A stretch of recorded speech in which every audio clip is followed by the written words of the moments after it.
Hey everybody, it's Sophie and Marco. Marco? Dish out on the movies. Today we're going to do something different. Last year we spent the entire year watching the Andy Griffith Show. It ran for 8 seasons from 1960 to 1968.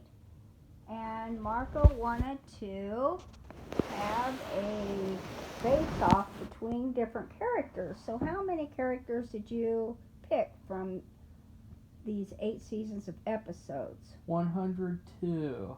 And how did you pair them up? I put I wrote a list on Microsoft Word, and I took that list and put it in a random list jumbler, and then I took the first and paired it with the last, second first paired up with the second last, and continuing doing that. So it was a little difficult because a lot of the characters who were listed on IMDb towards the top, a lot of them played like really tiny roles, but they were really famous actors and they were in a lot of episodes, and so I had to keep scrolling to find them. And so all in all we have 51 matches to do. Oh boy. And how will this work? Well, we'll announce a round. See what happened is we flipped a coin, and first I get to choose since it landed on tails. Sophie always has to say heads. It's just her downfall. And since I got to choose first, I chose all the characters I wanted to fight for according to the pairings.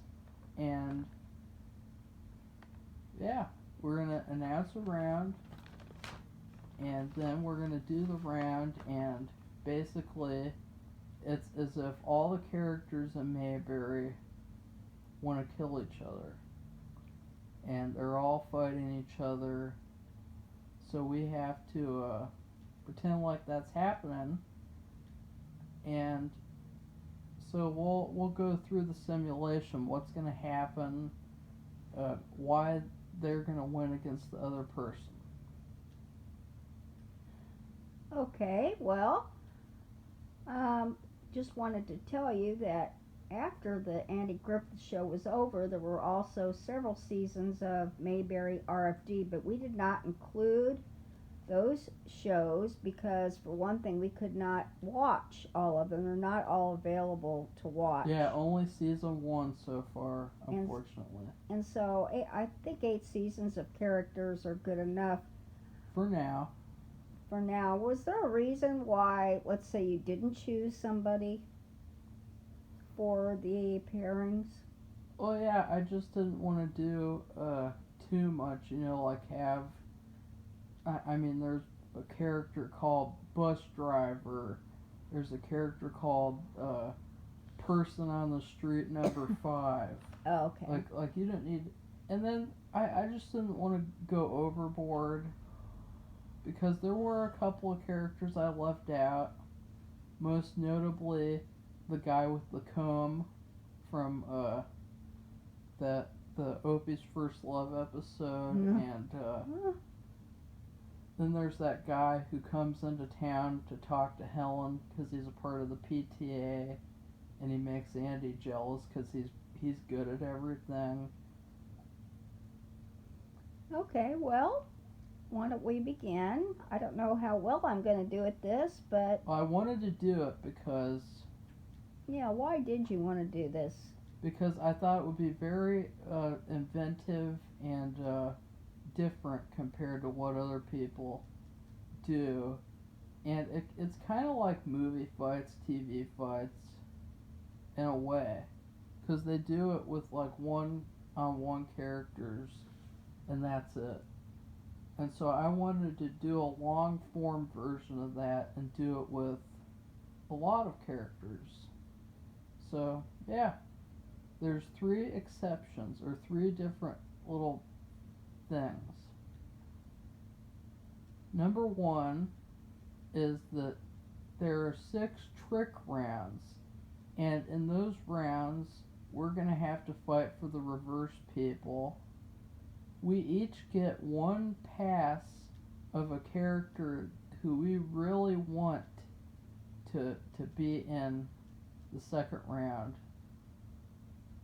to stay in the second round, so they automatically get a pass. And also, is there one more? I don't think so. If I think of it, I'll come back to it. So, turn your phone off, Sophie. It's time to do a tournament now. Okay, we're going to start off with 3 pairs at a time. So, and then we'll go to the next at another, time. But today we'll just do 3 pairs. No, we're doing 4 pairs. Well, you told me 3, so I don't know what. I said 4. Oh yeah, you're right. I'm sorry. We are doing 4 pairs. I'm sorry. I even have them numbered here. So, okay. So, our first pairing is Detective Bardoli from Andy and Turn Barney in the Big City, which is episode 25 in season 2. And I am Detective Bardoli, right? Yeah. And you are the Bookie Barber. Yeah, I'm the Bookie Barber. From the Bookie Barber, which is episode 28. And I didn't put the season. I think it's season 1 or 2. Sorry. I'm not doing well right now. So anyway, I'm not sure. I'll let Marco start because I'm not even sure what to do, except that we're fighting for our lives. So I guess we're not. The characters are. Well, Detective Bardoli is actually a detective the actors played in several different episodes. I mean, many. All of his characters are in the tournament. Oh, are they? Okay. And at the end of our recording, I'm going to give one piece of trivia about one of the people in the episodes. Not a bunch, just one piece of trivia, because I thought it was interesting about some of the people and where they came from, what they did after the show. And so anyway, do you want to start, Marco? Yeah. Okay, go ahead. So the Bookie Barber versus Detective Bardoli from the hotel jewelry thief episode. I think that Detective Bardoli is the least strong of all the characters that this blonde guy played, actually. The reason why I think this is because Barney Fife is able to push him into the closet, and that's something that I don't think he could do to anybody. I mean, Barney is tiny, and he was able to push Detective Bardoli in the closet. That his own master called him a chicken, like he's got the body of a chicken, the strength of a chicken, and he was able to push that guy in the closet. So I don't think that's a very good sign. Sophie. I don't agree. I think he caught him off guard and he pushed him from behind and put him in the closet. That's but just other than excuse. that, no, that was one mistake, and that doesn't mean that it's one mistake. That's all we can go off of. His character's only in one episode. That's true, but he is the character that he is, whether he's good or bad, because really, for all the episodes, for the most part, he played a bad guy. And in this episode, he was a good guy. Yeah, and he was weak. No, I don't agree. He was weak and I stupid. I think his characteristics are He stood out like a sore thumb. well, he's strong, he's big, and he's fairly intelligent, and he's persistent. And I think if Where has it been established that he's strong? I think he is a big guy and he's strong. Okay, so you're just I'm just basing saying it that on the way he because looks. Okay. oh, okay. So appearance is what Well, matters, not what actually happens. He gets pushed into a closet okay. Well, you by look Barney at. Fife. Let's talk about your guy. Yeah, the bookie barber. The bookie barber is I probably know the his name. same amount of intelligence, and the only thing he doesn't appear very strong at all, and he runs and hides. In fact, in this episode of the bookie barber, he runs and hides from the law and to this to Mayberry, and he depends on these big dudes. They're like big mafia. Well, that's for efficiency. He has to have them go collect as many cards as he can. They're like strong-armed, thug-like people who he needs them to hide behind in order to get anything done. He's not hiding behind them. They're helping him. They're helping be more him. efficient. But they're Could you imagine having to collect hundreds of different little slips? But he's hiding behind them, and the only you way want to talk about hiding? What about the guy hiding in the closet? The only way he can win is to associate with big, strong people who will assist him. Because what happened was in this There's episode, nothing wrong with that. Barney, which really the best part of the whole episode wasn't even the bookie barber, except it was different. Was Barney dressed up as a woman because he was going undercover to try to trap him, because they figured out, because who would go to a small town from a big city and pretend like and try to blend in when everybody you're an automatic outsider. You know what this guy kind of reminds me of? What guy? It reminds me of that guy from Ozark. Yeah. That's like exactly like how he is, and he's like, this is gonna be easy here in this small little town and everything. Yeah, and they have a very big misconception. And when you're a stranger coming in from out of town, you stick out like, well, number one, you stick out like a sore thumb. So I don't know why that matters. It matters because it makes you weaker. Battle. No, it doesn't. Yeah, it does. Because when they're about the okay, just to tell you people, the battles take place in Mayberry. So actually, both characters are not familiar with Mayberry. They are not from Mayberry. So they both are. And they both stick out like a sore thumb. They're both at a disadvantage. Bardoli is, I mean, he just stands there staring at you if he's your target. I mean, he sits behind you. He really thinks that he's persistent. Yeah, he's weird. He's a bad detective. It's almost like in Better Call Saul in season 3 when Mike asked him to watch for that guy with the bag. Like, that's how bad he is at being a detective. He's persistent and he's strong, and he would be, I think I don't think the bookie barber would stand a chance against him, because without his thugs, I don't know how he would be able to defeat him. Well, number one, he was weak enough to get pushed into a closet by Barney Fife. Number two,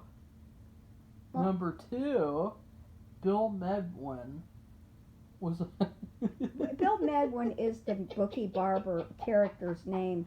It's just that what he's doing is he's being a bookie. He's taking bets over the phone, and the thugs that he hangs around with, they're bringing him bets that they have collected too, and money. And he is working in Floyd's barber shop as a barber, but it's just a front for what they're really doing. It's a front. And they're hiding out from a city. There's one question that I don't know at all. I couldn't figure it out. Is that, can he really be a barber? Because if Floyd's just standing out there on the street, then how is he getting away with doing this bookie crap and not knowing how to cut hair? You know, because the only people his hair that he's cutting are his own clients. He brings in his own clientele. He No, I don't tells know Floyd though. that. Floyd's standing out on the street. Are you telling me that nobody gets business anymore because Floyd has to stand out in the street all day? Well, I think Floyd's volunteering to stand out in the street. One time he goes home for lunch, and the guy stays there. And God, well, I don't know what else. Another time he's standing out there looking at the thug's car, which is another thing in a small town like Mayberry, which is like everybody's half asleep. This big, huge, dark colored vehicle But let's go sticks on out to like the a sore one-on-one thumb. Like battle. whose This is a vehicle one-on-one battle. Nobody cares. This is a one-on-one battle with a detective and Bill Medwin. And this detective is so weak he got pushed into a closet by Barney Fife. Well, so what? He was taken by surprise. The guy, he came up behind him. Yeah, but lots of fights are taken by surprise, and you have to defend yourself. Well, that was Barney and him. That was not the bookie barber. So you're saying that they got into a fight and he lost? No, he didn't lose. He got out of the closet. The bookie barber. I have to keep saying it over and over. He overpowered Barney Fife in that last scene with all of his friends. He was able to overpower him easily. And now you're saying I think their intelligence is the same.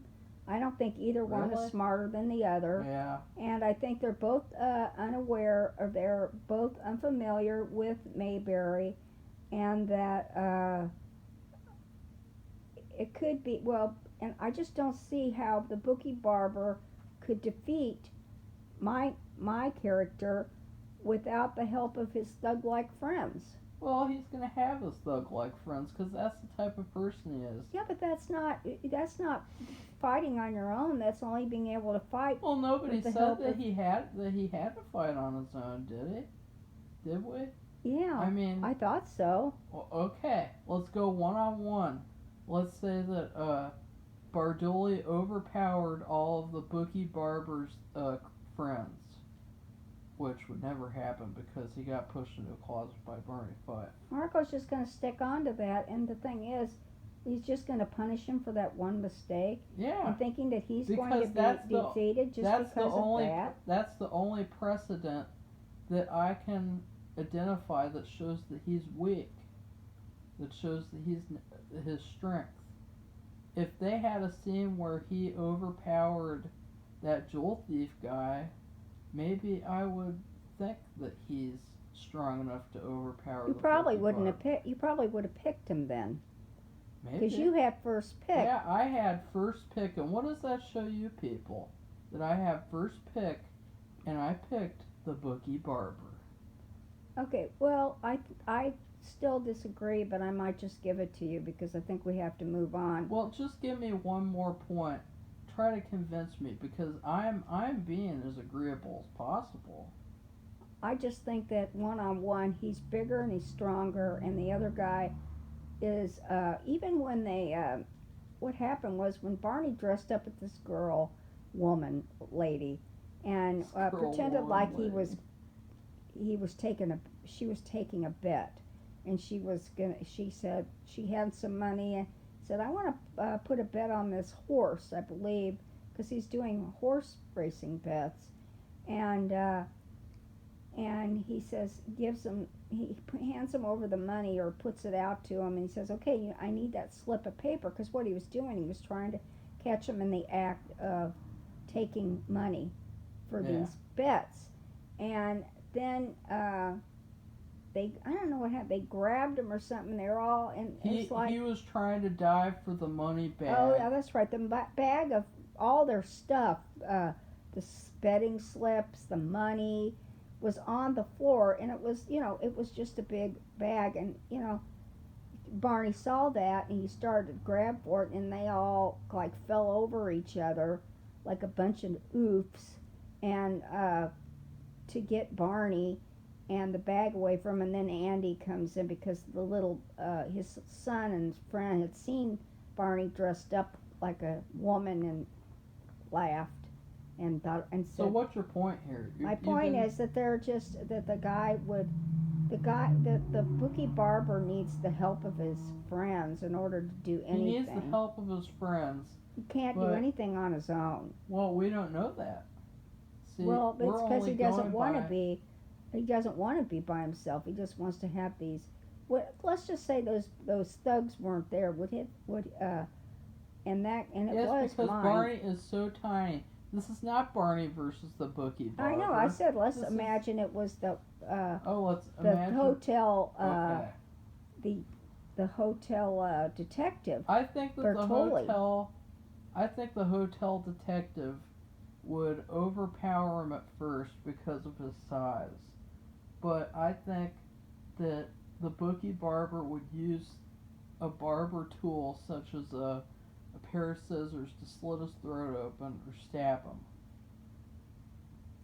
Okay, well, that could be because I didn't see any weapon of he any never kind. has a gun. He goes around shaking people's doorknobs. He doesn't have a weapon.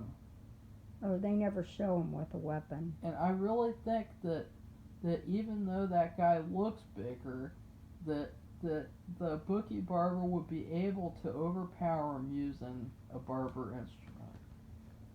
Okay, well, I'm just going to go ahead and give it to you. Boom! But I don't agree with it. You don't agree, even though he could use a weapon like that. He could easily grab. He could, a pair if of he got a scissors. chance to grab it. And it's true that when he was even pretending, because we don't even know if he can cut hair, he Yeah. was pretending like he always had the scissors next to him. So maybe he would grab the scissors and maybe he couldn't fatally stab him, but he could wound him to where he couldn't do anything substantial. So I'll just give that to And you. who knows? Maybe he'll come back in the second round. That was the third twist. Is that there's one character that gets randomly picked out of the characters that are defeated from the first round to come back in the second round. So let's move on. Okay, our next fight will be the female speeder versus Floyd. Now, the female speeder is from the episode called Andy and the Female Speeder. It comes from season 2, episode 3, and Floyd was a regular character who appeared on the scene in episode 13, at least the one we're talking about. There was another Floyd that started in episode 12, and then he was replaced with this different character. I'll give you the name, Howard McNear, because he plays for Floyd for the rest of the time. He appeared on the scene in episode 13 in season 1 called Mayberry Goes Hollywood. Okay. And the female speeder is in a character that really, I believe, only appears once, but the whole episode was her and versus everybody else. And like I said, it's called Andy and the Female Speeder. So Yeah, and what happens in this episode, Safi? Because who are we fighting for? well, I am fighting for Floyd, and Marco is fighting for the female speeder. Yeah, I've chosen 2 criminals in a row over the heroes. So I pick Floyd, Why even is though that? he is so much older. And he's very weak in And this he's episode. weak. He is weak What does he do in this almost all the episode? episodes, and he's not as agile. Sorry. Agile. So he is. He's obviously he is not as strong as her, but he knows Mayberry because he was brought up there. Everybody knows him. He knows where to hide. He knows everybody, and even though since this is supposed to be an environment where everybody is fighting against each other, he knows enough people and probably related to enough people that he would be able to find somebody's house, or he knows where to hide. He knows the area. He knows, like, Myers Lake and the woods and the town and So your all the argument houses, is that and he knows the area. he knows the area. He has alliances. Somebody there would be able to He has alliances. help him. Would help to attack or get Oh, intel so for him. I see how it works now. Bill Medwin isn't allowed to use his friends, but Floyd is Well, allowed he can to use his them to friends. hide Isn't that and funny? to What friends? There's no friends in this episode. Where's the precedent for that? because he's from Mayberry and it's a Everybody small wants town. everybody wants to kill each other. Nobody's helping anybody. Well, I don't believe that, No, because well, I don't believe. That's the game. That's the game. Well, I don't believe that, because in That's a too small bad. town, the outsider who comes in is the one who's at the. Yeah, and the at the woman speeder. deficit. What does the woman speeder do to Floyd in this episode, Sophie? Well, she. What does he do to her? He doesn't do anything to her. He Oh, actually really? kind of just he wants to stay away from her. What happened? The episode. It's really very easy. She's from out of town. She's from Washington D.C. She's in the But what does he publishing do business. to her? What does he do to her? He doesn't do anything. What does she do to him? She persuades him to forget about everything that happened, even though he knows that she sped.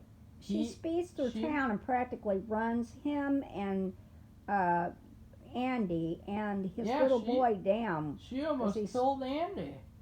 I mean, she's really speeding, and it's not a totally great road. It's kind of somewhat gravelly, and she really could have hurt herself. Persuades Floyd to forget everything that happened. So what do you think she's gonna do this time? She's gonna get really close to Floyd. She's gonna flirt with him. Yeah, but they're fighting for their for their lives, so he's not going to allow that to happen. Oh, In really? this one, they're not fighting for their lives. This has happened a lot of times where Floyd has gotten hoodwinked, he's gotten tricked, he's gotten bamboozled by people because he's very weak, kind of like Barney with Gene Boswell. And I can see something like that happening with Gene Boswell with Floyd. And now, granted, I think that Floyd might have the advantage because he has barber instruments himself, but the female speeder has a car, and she also has the ability to persuade Floyd, so I think that she has the upper hand. I don't agree at all. You gotta give me one more. Well, of course you don't agree. We're fighting against each other. Why would you agree with me? Well, I just think because I didn't even think about this. I'm saying I'm not really up to this, but he has his barber. He's always cutting hair, so he has his scissors. Oh no, I just helped her. And he knows Mayberry better than her. And even if nobody's going to help him, which I don't believe it for 1 second, and she sticks out like a sore thumb because nobody knows who she is. Well, she's an outsider. You wouldn't let anybody he help knows where to hide. He knows where to go. She's weak. He's weak. He has to hide around people to help him. He needs people to do his work for him. He's weak. No, I'm not saying anybody to help him except he knows where to go. He knows where to and go. Let's so say what happens? Let's say he runs out of food. He knows where to get food. If he needs another weapon, he knows where to get a weapon. He knows where he could lead her, maybe to set her into a trap. He might be able to set her into a trap. And but she's gonna get out of it. She's very lucky. She was able to go to a small town and escape a speeding ticket, which not a lot of people do that. A lot of people, they go to a small town and they think that they're okay and they can speed all they want, and then they get a ticket and they have to pay it. And somehow she got out of that. I don't know how she did it by her persuasion, but still, she's a very lucky person. Even at the end of the episode, Andy lets her off and gives her a little tiny fine when he could have really arrested her again. So I think that she has the advantage, but I think he has the advantage more. He has more of an advantage because he's from there and she's a stranger, and that he's well liked. Nobody, I don't think anybody dislikes him except I think there was one episode where there is somebody there that he has never gotten along with. Like he's in some kind of a feud or something.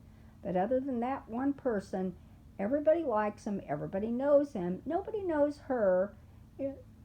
Sorry. use the same argument. Since nobody knows her, that means she can't do anything. Right. To him. Yeah. Just well, she's a stranger. She doesn't know anybody means that she can't fight him and kill him. Well, she can try, but like I'm saying, I think he has an advantage because he knows the area. He knows where he could get more weapons. He knows if he's hungry, he can get food or water. He knows where he could get shelter. He knows where he could, and if you can't, nobody's going to be able to help anybody in any of these fights. He knows where there's more weapons that he could get, and maybe just using his own barber tools. I don't know if he can use a gun. I'm trying to remember. No, he'll never use a gun. I don't remember any episode. I don't know where he had a gun, but anyway, to me that's kind of beside the point because he's just not. This isn't really. It is. There isn't it's very deadly. He's not really using guns all the time. But he won't use a gun. Yeah. So here's what I think will happen. She comes back to Mayberry. She really wants a haircut because she thought she wouldn't go to a haircut from him. Yeah, she would go to a beauty shop. This woman is from Washington, D.C. She wants to flirt with him. She did it before. So she goes to his shop, and he's like, hey, female speeder. And she's like, oh, hey, Floyd. I'd like a haircut, and I think that you're going to cut my hair really good. And he gets really flustered, and he's really excited because she's pretty to him. And, yeah, that's how it happens. She gets a haircut, and, well, she thinks that she's persuading him and that she has the upper hand. He takes his clippers and he stabs her in the neck, in the artery. But then he freaks out and she takes the scissors out and stabs him in the leg and in the chest. And as he's freaking out, she has the upper hand and they're struggling and fighting, but she wins. That's what I think happens. So he gets to stab her first, and they both might die, actually. That's something I didn't really consider. They both might die. Because I really think that he would be able to overpower her at first, but then she would be able to do something back. So, what do you think, Sophie? That sounds good. I'll just go ahead and give it to you again. But I don't, because I could see all that happening.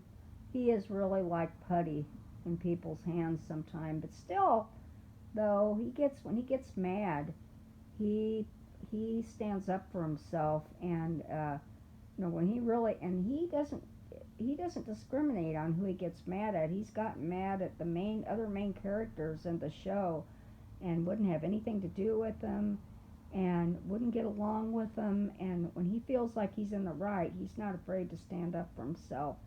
But the thing is, he is older, and even in the series, he had a stroke, like 3 years later after he joined the series, a terrible stroke in which he could not use his arms and legs. They had to make a special chair for him, but they kept him on, and he stayed until almost the end. And then he had to retire and barely made it through his last episode, according to Marco's research.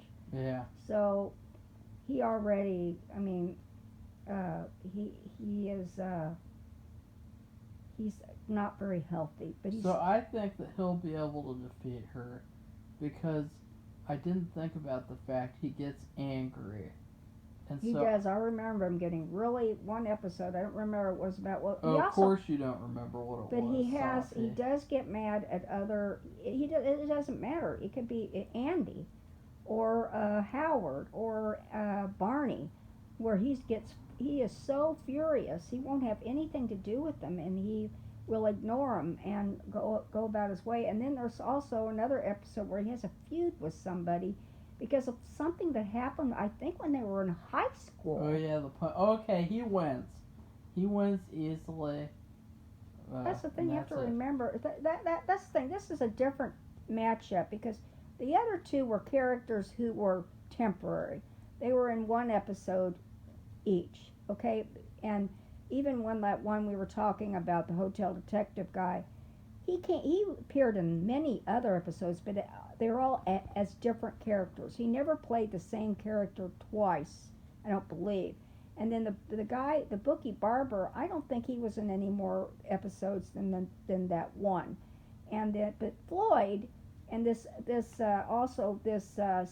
female speeder. Okay, he wins. Let's move on. We're Okay. going really Well, this late. is her only episode too, but Floyd was there for several years. So, okay. Well, our next pairing is Mary Alice Carter, who, how old is she supposed to be? 12, 13? Yeah, somewhere around there. Couldn't you tell?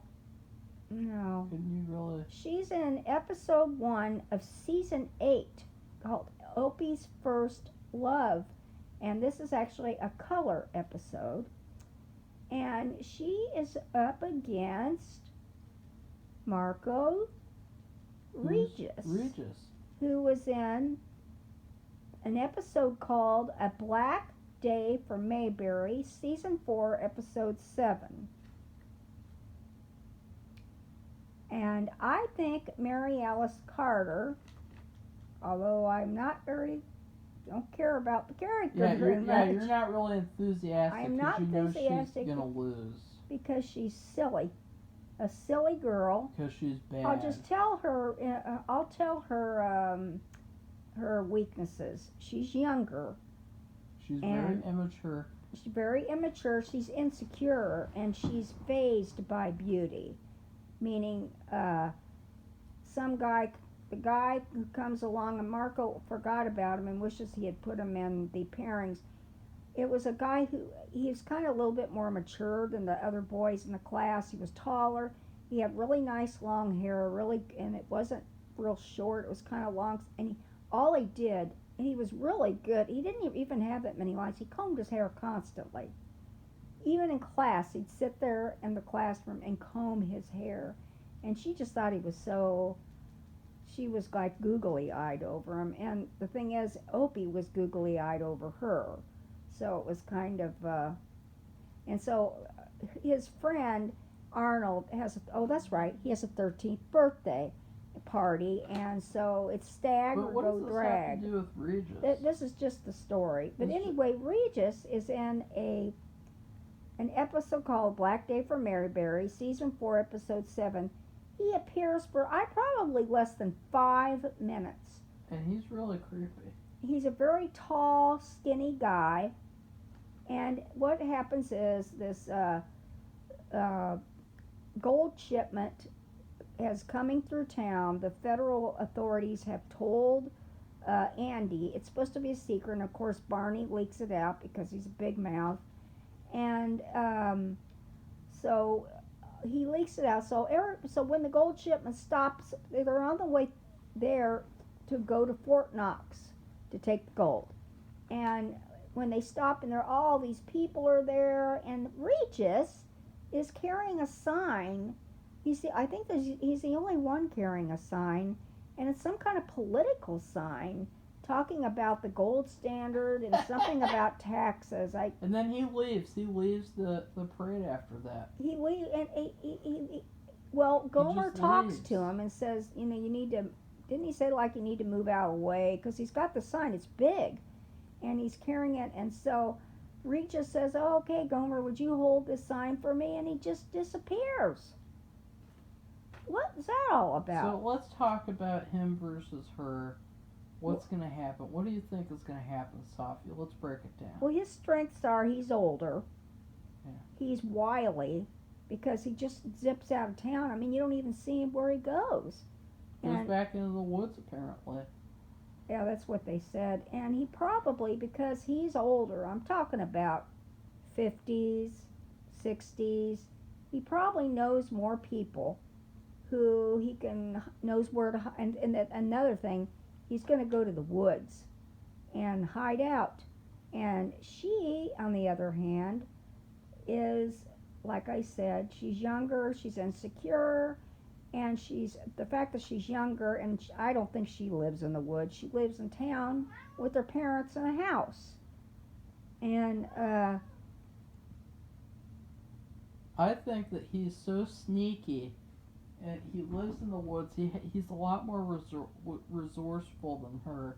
Yeah. The few seconds that we saw him on screen, he was very quiet and very reserved, and not very outrageous like you'd think of like Alex Jones running around screaming. He's not like that at all. He's very reserved and smart. And so I think overall that she's going to tremble in fear and just get destroyed by him. Well, like I said, I listed her weaknesses, but I think she's also smart and catches on quick. And she wears these big fat rollers that she can use to throw in his face to keep him away or distract him. And rollers are these, I don't know if people know what those are, and I don't know if people wear those now the hair either. rollers. They're hair rollers, and you put them in your hair, and you put them in a clip.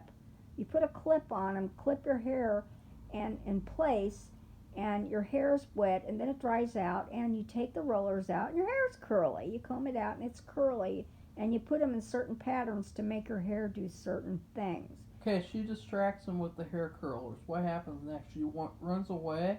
She wants to kill him. She has to kill him. Well, I don't know if she can How is she kill gonna him. kill? Oh, you just gave up. You just gave up. Well, I just right don't know there. what she would do. Then And I that don't means know what that he'd she do either loses. because she's a child. I think that and he's an adult, and I can't see that him doesn't killing her. matter. That doesn't. In fact, it's really funny. Every single child got paired with an adult. I was really hoping some children would kill each other, so that like it would be an easier battle. I Because don't like that. it's really hard that adults are killing children. Thinking about how they would do it, I think that Regis would trip her. Maybe trip her to where she falls off of a rock and just cracks her head open. Yeah, I would agree. He could do that because he's older. He also knows, he doesn't just know the town, he knows the woods. And I think because of her youth and also because of the way she is, she doesn't know anything but the town. She may know about the woods like everybody knows about Myers Lake.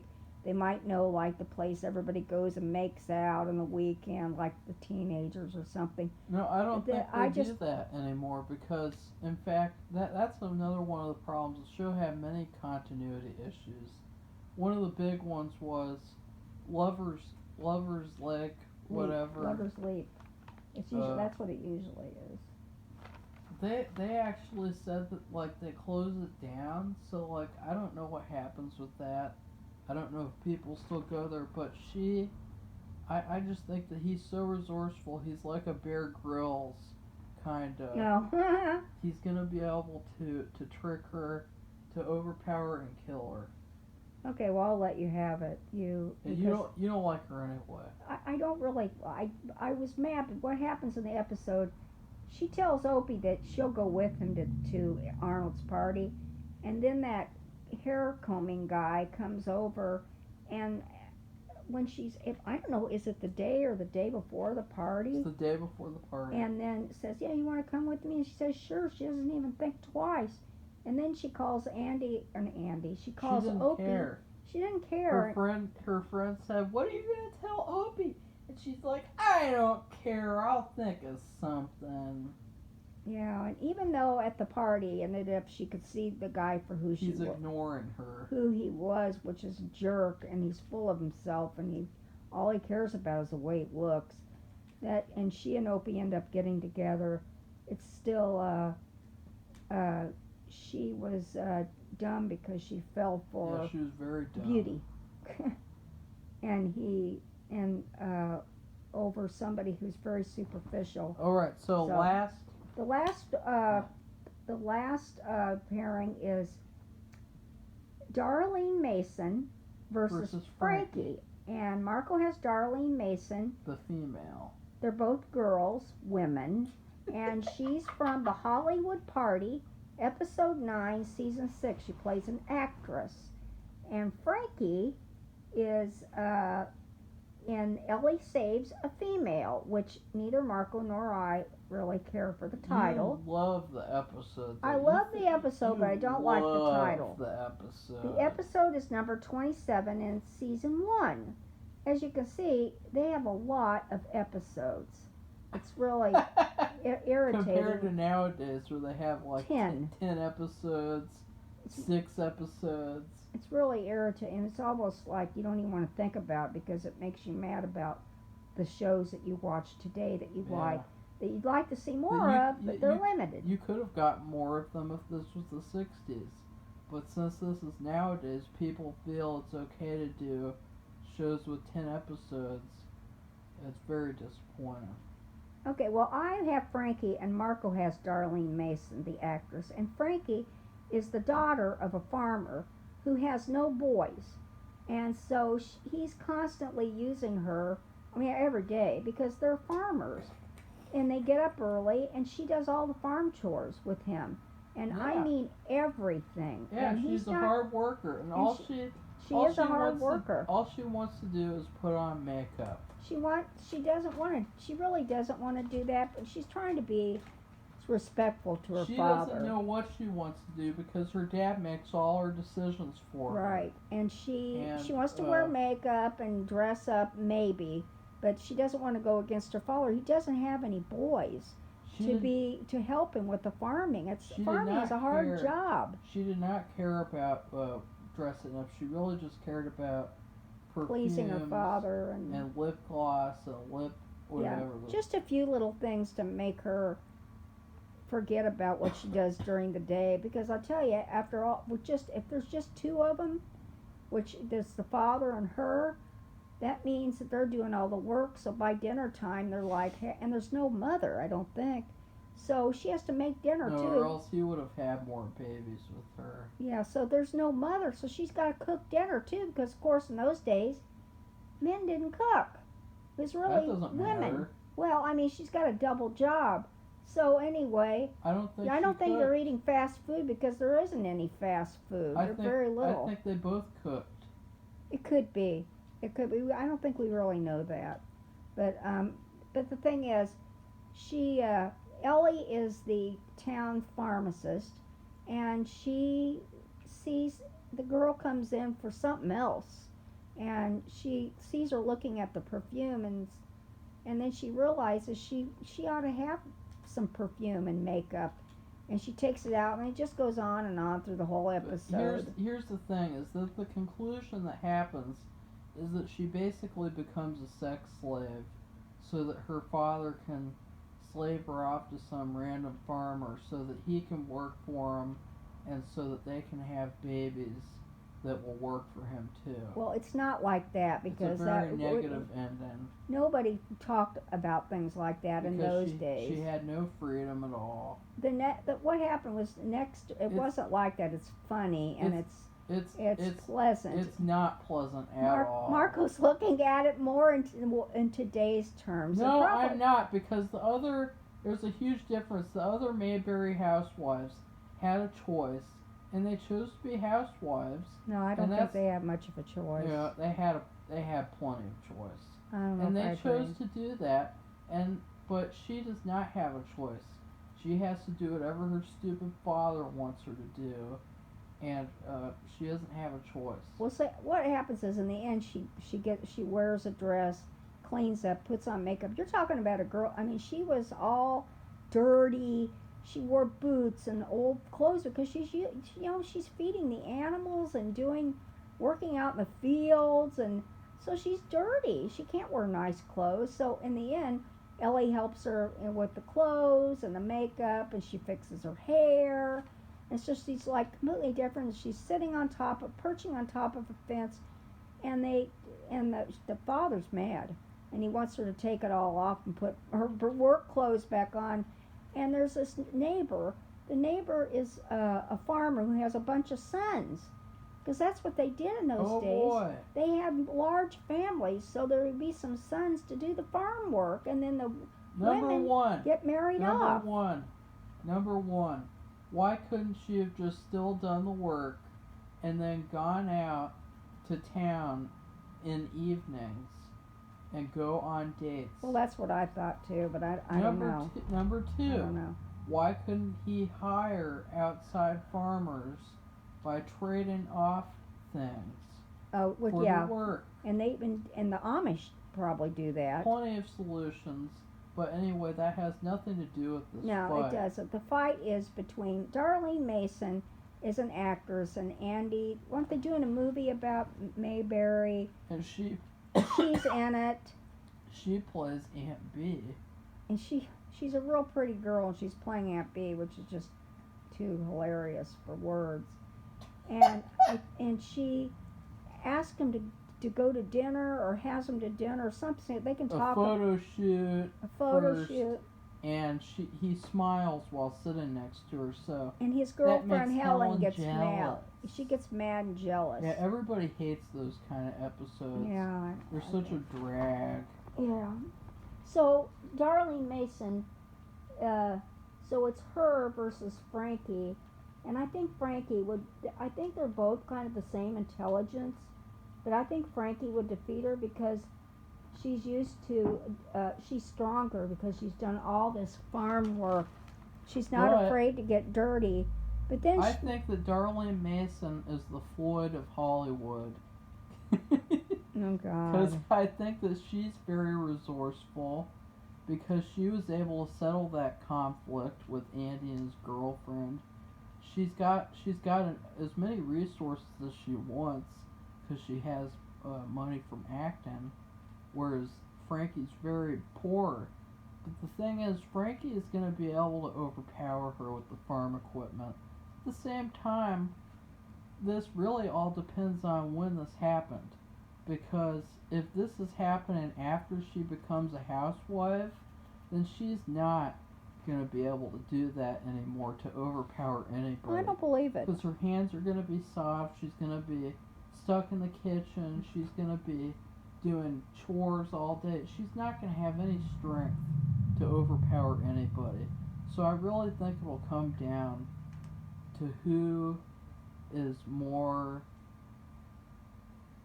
how would you say, and who would last longer. And I think that Darlene Mason would last longer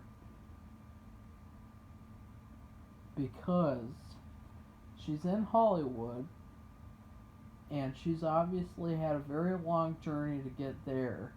And I think that if she got there, she could overpower her in this fight, although by a small margin. So, I don't know. I thought they were kind of even too. But Frankie knows Mayberry, and the actress doesn't. She doesn't really. And she knows where to go. She knows a lot of people. She's not afraid to get dirty because the way the episodes are, Darlene Mason came into season 6, and Frankie was in the end of season 1. But we never see her again. And we she never disappears. see her again. She disappears, and she we becomes a sex slave and gets stuck in the kitchen. So anyway, by episode or season 6, sorry, she probably is married, but I don't think she still was a farm. She's still basically a farm girl at heart, and there's even if you get married to a doesn't mean farmer, that doesn't mean that your work ever ends because That doesn't mean she's gonna be able to lift this heavy equipment that's gonna take to overpower Darlene. well, who said our Darlene can pick anything up at all? She's an actress and she's one of these pretty girl actresses who what sits around and looks pretty and has lines but doesn't really act. She And picked up that gun.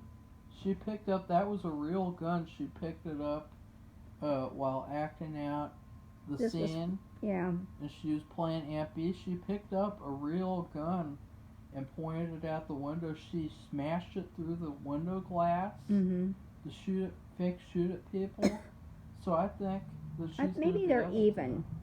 Maybe they're even and it's a draw because I think that Frankie is younger, a lot younger, and but she may be softer now after being married for a few years. Although Extremely soft. being a farm wife does not mean you don't do any chores. And if somebody please tell Marco that because I know I've known some farm wives and they're still working. She's not going to be doing the heavy duty work. She's not going to be doing that made her that strong in the That's first place. That's right. If this was Frankie before she became a sex slave, I would say that she'd be able to defeat her because she's lifting that heavy equipment. She's doing heavy duty work all day. She never gets a break almost. But she's not a sex slave. She wants to marry her off.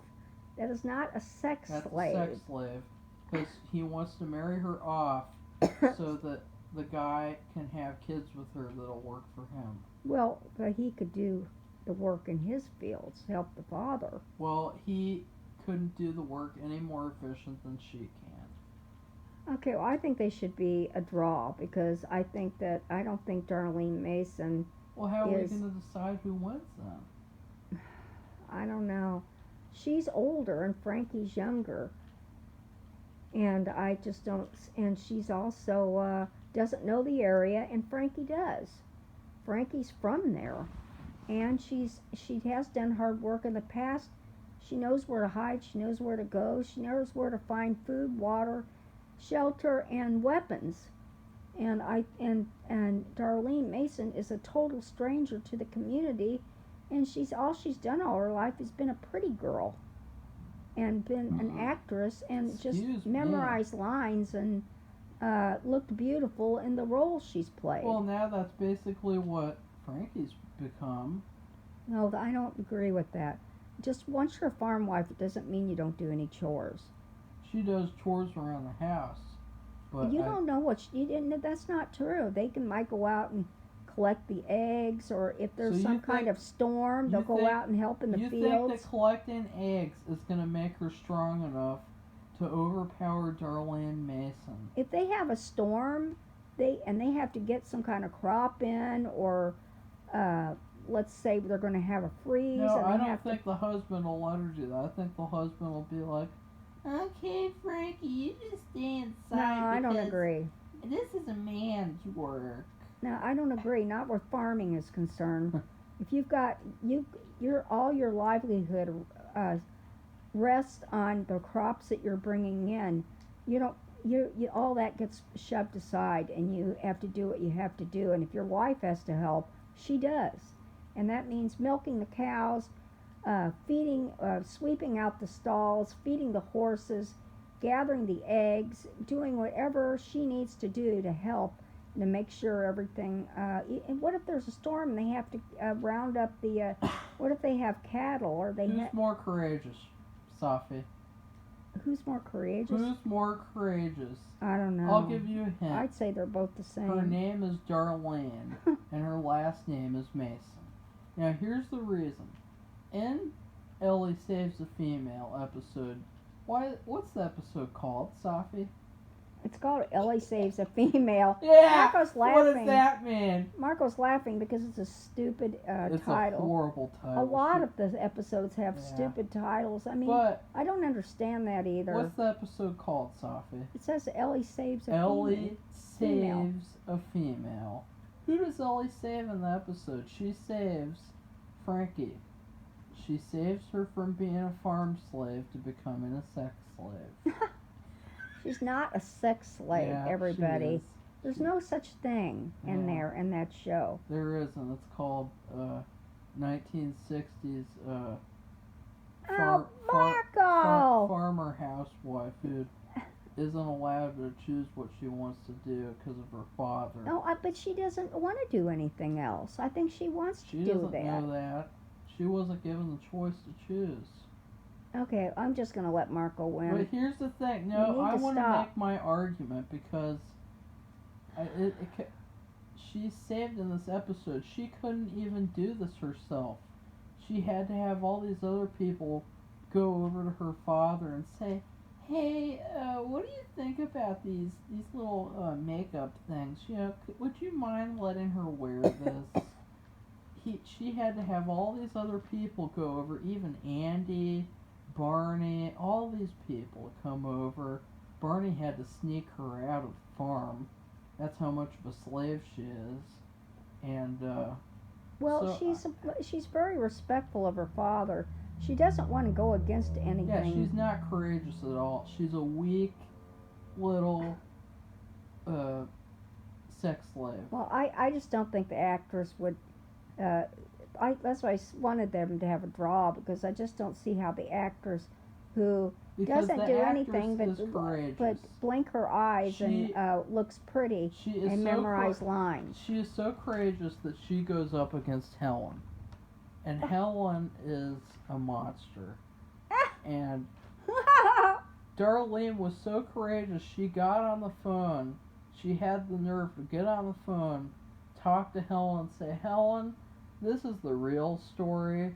Can you stop sitting around and being jealous like you always are in these episodes and start being a human person?"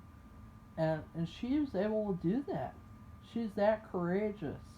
So I think that the courageous nature of Darlene wins over the weak attitude of the sex slave. You notice that Marco Frankie. picks all the ones who are obviously going to win, and I'm stuck with the weak females who back in the day, instead of portraying women as stronger people, they had to portray them as weak and needing help to do everything. That's not So, true which at I all. don't like. That's I not don't true like. at all.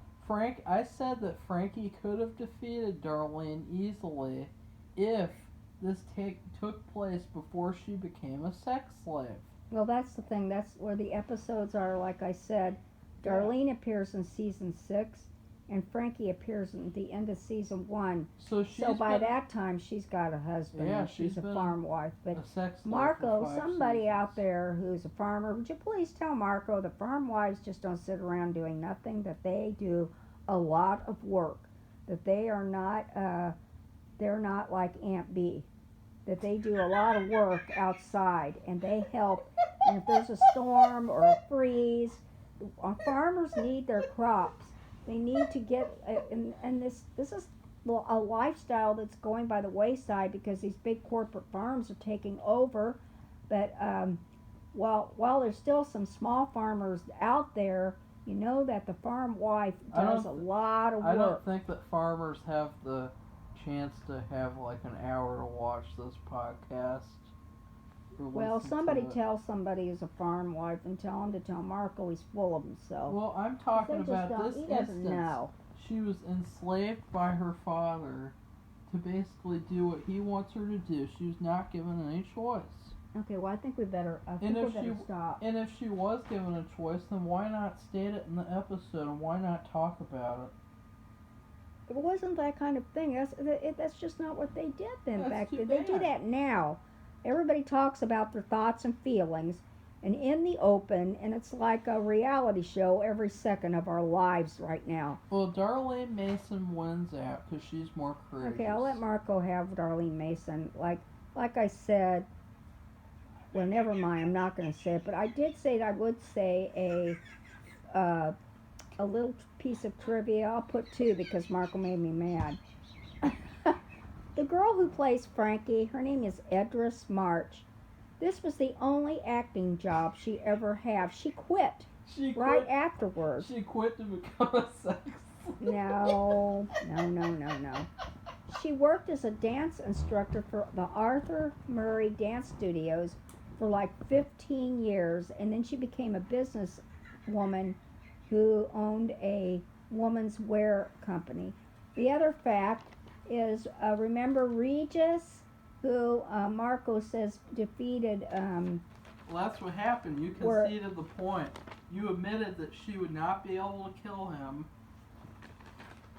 Okay, Regis versus Mary Alice Carter. Well, Regis, his real name was Winstead Sheffield Glendinning Dixon Weaver, but his stage name, or the name he called himself, was Doodles Weaver, and he hosted a children's TV show in L.A. in the 50s, and he also had some kind of other show, but it was all aimed towards children. So he was a goofy kind of guy who liked kids, so that's what's kind of odd.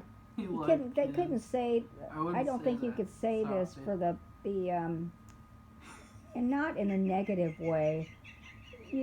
For him to kill a kid would be antithetical to the person he really was in real life. To the actor, not to Regis. We don't know about Regis. Remember that. So that is the end, and I think the only weakness about doing these is that if it was more something related to what people did on TV for these podcasts, like Marco was talking about, what TV fights and movie fights. They have a moderator who keeps track of the time for each match, so they don't really go too far over. But this is the end. We'll be doing another tomorrow.